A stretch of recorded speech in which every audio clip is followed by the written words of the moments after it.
Na história que aprendemos, o litoral brasileiro entra no mapa europeu por mãos portuguesas. Neste cenário, isso muda. E com essa mudança, talvez o próprio Brasil deixe de nascer do jeito que conhecemos. Quando pensamos na origem do Brasil, pensamos em caravelas portuguesas, cruz, carta, costa e posse. Só que quase tudo que veio depois dependia desse primeiro gesto ter sido português, e não inglês. Vamos assumir a regra exata. O litoral do atual Brasil é alcançado, reivindicado e colonizado primeiro pela Inglaterra, que consegue sustentar presença real e bloquear a formação do Brasil português como conhecemos. Este vídeo não é sobre trocar uma bandeira por outra. É sobre o que aconteceria se o espaço que virou Brasil entrasse na modernidade por outro idioma, outra religião, outra lógica de ocupação e outro projeto imperial. Antes da colonização, vem a nomeação. E nomear é o primeiro ato de poder. Se a descoberta europeia muda de mãos, muda também a língua que registra o litoral, o porto e o destino daquela terra. Para Portugal, a costa seria ponto de expansão e integração imperial. Para a Inglaterra, ela tenderia a virar outra coisa: posto atlântico de valor comercial, marítimo e estratégico contra rivais europeus. O gesto parece pequeno. Uma bandeira sobe na areia, uma carta segue para outro rei, um mapa troca de idioma. Só que esse detalhe muda a cadeia inteira da história. O território que conhecemos como Brasil entra no mundo europeu por outro centro de poder. Se a Inglaterra consegue sustentar presença no litoral do futuro Brasil, Portugal não perde só terra, perde profundidade atlântica, madeira, rota, açúcar potencial, escala imperial e um dos maiores espaços de projeção do seu século. O que hoje parece inevitável, Brasil português, costa organizada por Lisboa, expansão interna de língua lusa, deixaria de parecer natural. O Atlântico Sul se tornaria mais cedo um espaço de competição direta entre impérios marítimos. Em vez de capitanias portuguesas, imagine uma sequência de portos fortificados, concessões, companhias e enclaves de ocupação inglesa. A lógica da terra já nasceria diferente. Nada disso significaria encontro pacífico. A violência continuaria brutal, mas mudaria a forma dela. Aliança, comércio, guerra, catequese e fronteira obedeceriam a outra gramática imperial. Sem colonização portuguesa, o catolicismo não desaparece da região, mas perde a posição de estrutura dominante inicial. O cristianismo chegaria com mais disputa e menos monopólio desde cedo. No Brasil que conhecemos, a Igreja Católica foi parte estrutural da colonização.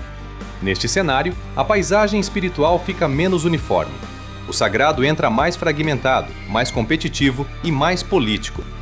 Essa é uma das viradas centrais do episódio.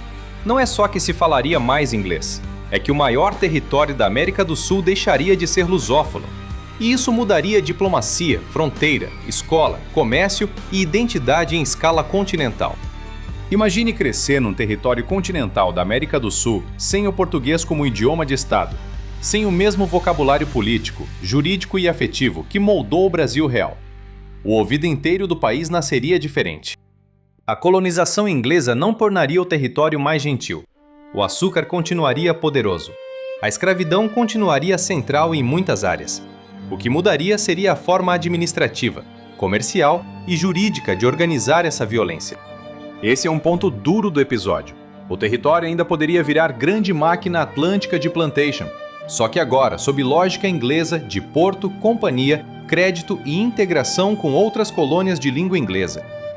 A colonização portuguesa, com o tempo, costurou litoral, sertão, mineração e administração num projeto mais integrador. O modelo inglês poderia reforçar por muito mais tempo um Brasil costeiro, comercial e menos unificado por dentro. No Brasil real, o interior foi sendo tragado por expedição, mineração, pecuária e máquina imperial. Aqui, essa expansão pode ficar mais lenta, mais fragmentada, mais privada e menos nacional.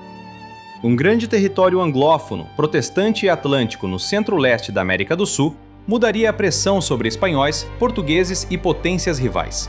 O continente inteiro se reorganizaria ao redor disso. O mundo do prata, do Atlântico Sul e até dos Andes passaria a calcular a existência de uma potência colonial inglesa enorme na costa oriental do continente. O tabuleiro geopolítico mudaria cedo demais. Essa talvez seja a virada mais importante.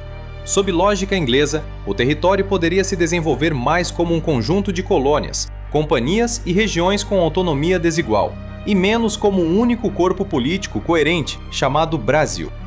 Em vez de Salvador, depois Rio, depois um eixo nacional forte, você poderia ter vários núcleos rivais no litoral, disputando riqueza, lei, prestígio e obediência, sem produzir a mesma unidade política. Há um momento em que a hipótese fica concreta demais para ser ignorada. Um grande porto atlântico, deputados falando inglês, leis pensadas para o Império Britânico e decisões locais moldando um território que já não parece Brasil, mas também ainda não é outra coisa estável. Sem Brasil português forte, não existiria a mesma fuga da corte para o Rio em 1808. E essa ausência desmonta uma peça enorme da história brasileira, a passagem direta de colônia para centro monárquico do Império Português. Sem abertura dos portos nessa chave, sem corte no Rio, sem reorganização administrativa sob pressão napoleônica, o caminho para a independência e unidade ficaria muito menos parecido com o que conhecemos. Em vez de um grande império independente de língua portuguesa, o espaço poderia produzir repúblicas costeiras, confederações frágeis, domínios ligados à coroa inglesa ou uma mistura instável de tudo isso. Sem Dom Pedro, sem corte transferida, sem mesma lógica imperial portuguesa, a cena do grito não organiza a memória nacional. O país talvez não tenha um momento único de nascimento, porque talvez nem vire um único país.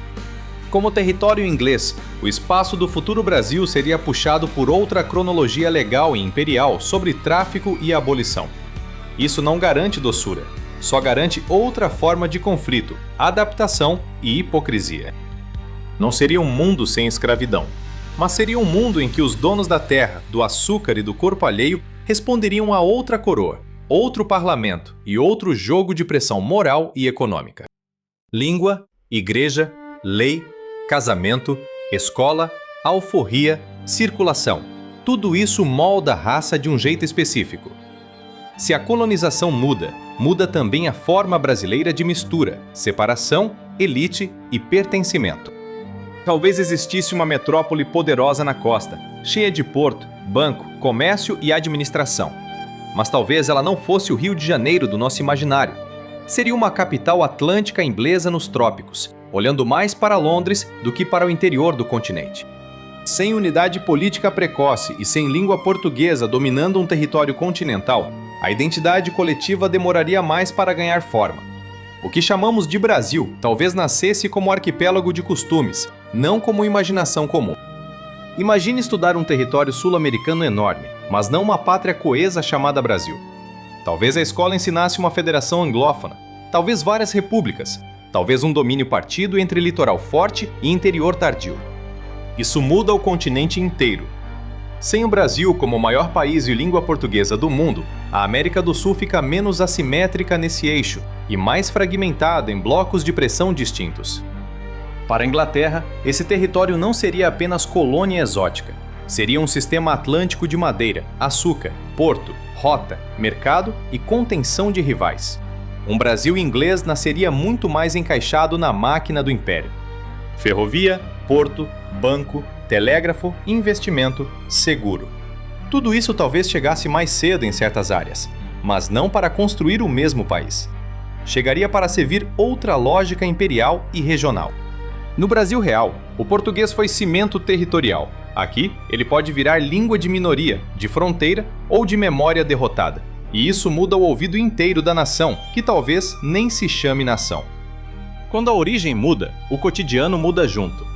O que hoje parece naturalmente brasileiro, vocabulário, humor, burocracia, religião, escola, canção, até o jeito de falar com o Estado, poderia nascer em outra gramática. Imagine visitar o espaço onde deveria estar o Brasil e encontrar outra coisa. Talvez várias bandeiras, talvez inglês oficial, talvez um litoral hiperatlântico, talvez um interior que nunca entrou inteiro no mesmo pacto. Talvez a mudança mais profunda nem fosse econômica, seria imaginária. Em vez de um grande país que fala português e costura a metade oriental da América do Sul, o continente cresceria com outra ideia de centro. O verdadeiro efeito de uma colonização inglesa não seria só trocar Portugal por Inglaterra. seria impedir que existisse o Brasil exatamente como unidade continental, lusófona e historicamente coerente do jeito que conhecemos. Quando o descobrimento europeu muda de mãos e a colonização muda de lógica, não muda só a bandeira na praia, muda a era inteira. Muda quem tem o direito de dar forma ao maior pedaço atlântico da América do Sul. Talvez esse seja o ponto mais duro do episódio. O Brasil inglês não seria apenas o Brasil traduzido, seria outro país, outro continente por dentro, talvez até outro nome para aquilo que hoje chamamos de Brasil. E se o verdadeiro choque de um Brasil colonizado pelos ingleses não fosse a troca de império, mas o fato de talvez nunca ter existido um Brasil, no singular, para chamar de Brasil?